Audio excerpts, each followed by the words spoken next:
Well, last time we spoke about empty elements in HTML, and so today I want to talk about HTML attributes.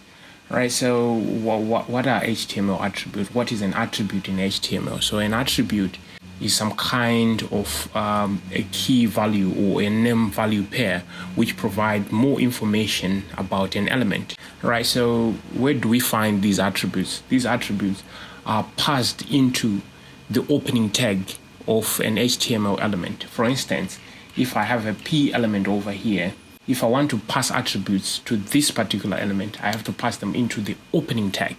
All right, so I'm not going to be dealing with the P element, I'm going to be dealing with the HR element. All right, so we say these provide extra information.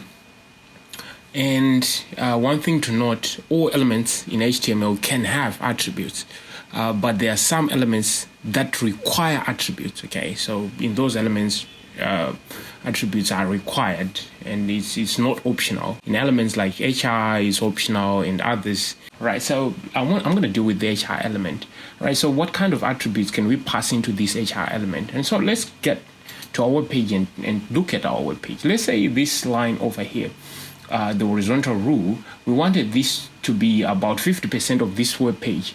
And so we need to specify that particular attribute, that information. And so we can say width of this one. So we said we specify them in the format, the name of the attribute, equal, and then quotation marks, and then the value. So in this case, I want it to be 50%. So I want the width to be 50%. So if I save this and go to the web page, you can see this line has been reduced to 50%.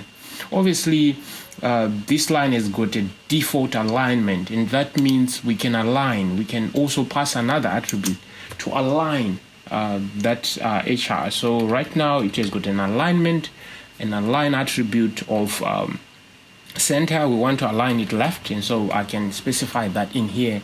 And as we can see, this line moved to the left just like that because I specified that. So attributes give more or extra information about a particular element. So right now, this has got a width of 50% and is aligned to the left. And I can also change something like the size, which is the height of this. And so I can say size here, and I can specify, let's say I want a size of 10. If I save this and run, you will see if I'm to, let me zoom this. If I'm to zoom this, you'll see down here that this has got some kind of a shade. And so that's why we cannot see the thickness. However, we can change this because it has got a default of some kind of a shade. And so what I want to do is I want to remove that shade. And so I can also specify that I want no shade on this particular no shade, just like that. Okay, for this one we don't need to provide a name and a value. We just specify like no shade. And if I save this and run here, you can see now we have a thickness of about 10 pixels, right? We could also change the color of this particular horizontal line by specifying the color. And I can come up here and say color. We want this maybe to be red or whatever color you might want. And if I run and check out this, we have a red color, which is a thickness of about 10 pixels, which is aligned to the left, which has got a width of 50%. And so you guys can break it down and see that, attributes provide information about a particular element. They are always specified in the opening tag. All HTML elements can have, attributes, but some elements, attributes are optional, but for some elements, attributes are required.